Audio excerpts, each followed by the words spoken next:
Well, hello again, everyone. Welcome to more Energies Behind the Words, or the Light Behind the Words.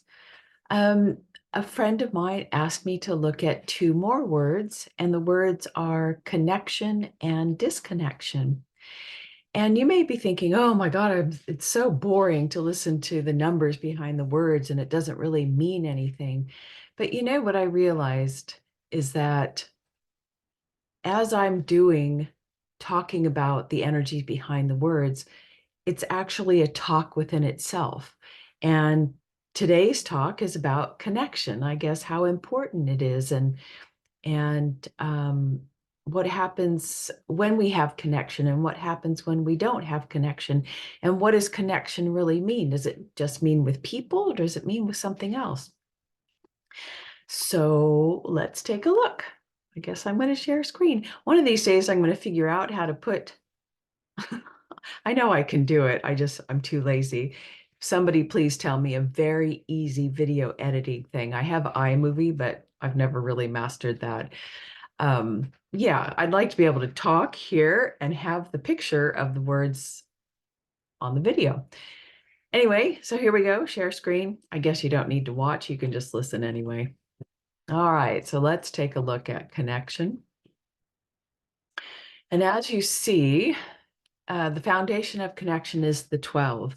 And the foundation of the 12 is the 3, which is our little running man. It's man. It's the third leg of the Trinity, right? But the 12 is kind of like a higher version of man. When man has done a lot of work and he's been on his spiritual journey, and it's the 1 and the 2. It's the mother and the father, the Shiva and the Shakti, the masculine, the feminine, the receptive, the creative, merge together inside of our human body. And that is the connection we're talking about.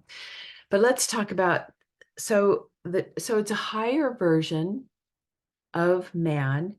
And the 12 at its highest level is all about ascension and actions of the heart, just um, going through life heart-based, everything being led through the heart. So that's the highest version, but it is about ascending and liberation from suffering through actions and contemplations of the heart.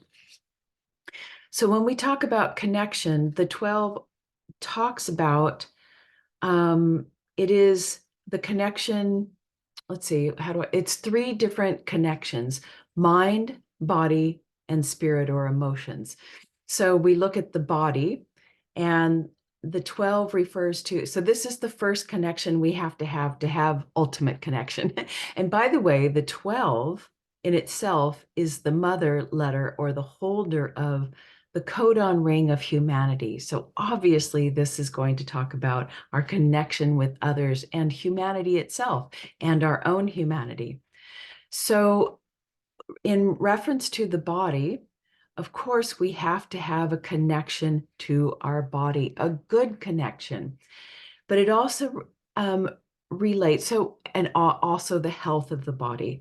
So that's one connection, but also physically, the 12 refers to and speaks about physical sexual intimacy, that we have to have a good, healthy connection with our sensuality, our sexuality, our animal, quote unquote, animal nature, which makes it sound awful, but it's not. But we have to have a reverence for our body, interactions, physical interactions, a healthy belief system around sexuality and our intimate connections with others, our ability to receive love from others. So that's the physical level. The mind level, the 12 also refers to, we are going to get to how it's all connected.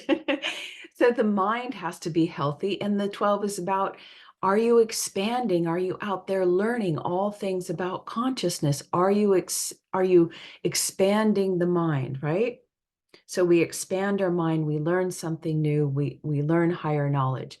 And then spirit or emotions, yeah, Are we taking care of our connection to spirit? And that ultimately helps our emotions. So what else do I want to say? I had a really good talk here. Let me see if my notes will remind me what I wanted to say. So the foundation of connection is that we have to have connection within ourselves first, mind, body, spirit, and with spirit, in order for us to feel and to be really grounded in our hearts and taking actions based on our heart wants and not our ego mind wants. And we need connection with others. Okay, let me see what else. This isn't turning out to be a very good talk. Anyway, the abilities, once you have that beautiful foundation, then the abilities is the 21. And this is all, and again, it's the foundation of the 21 is the 3, but now we're at another level. This is like transformation.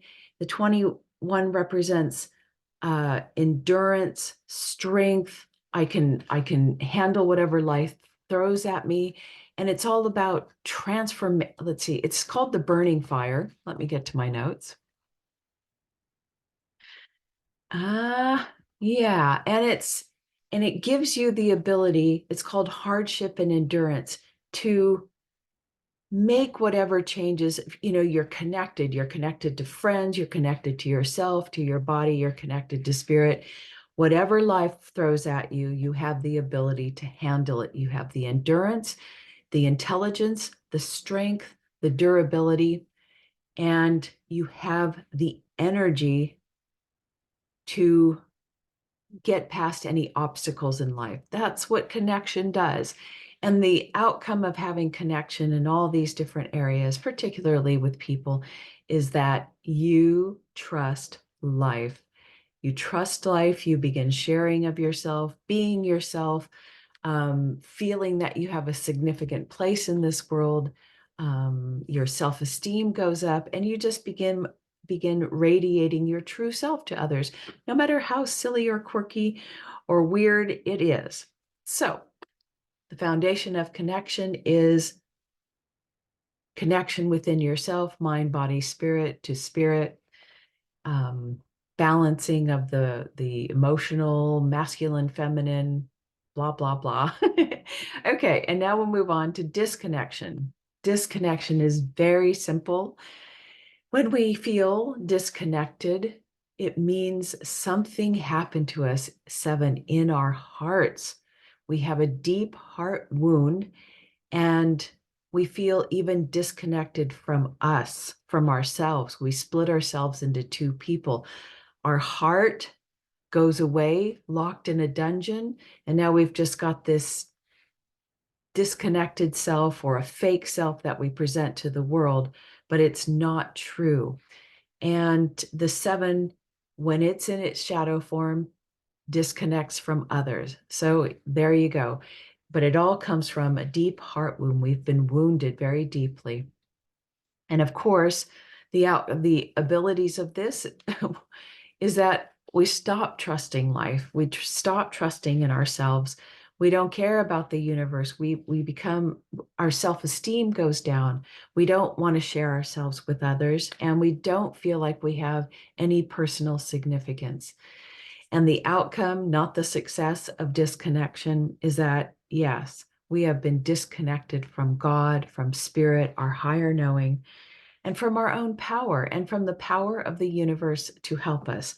So literally, when we're disconnected from our hearts, we disconnect from others, we disconnect from spirit, it itself cannot help us, because you're in a wounded ego state. And sometimes, of course, the universe will pop in and have mercy on you, but most of the time you're kind of on your own. Anyway, I don't know if that was that wasn't a happy message at all or not, but those are the energies of connection and disconnection. And so it is really important. I guess I ought to listen. It is really important to connect with others, but maybe just one other, to have 1 or 2 people in your life that you have a connection to.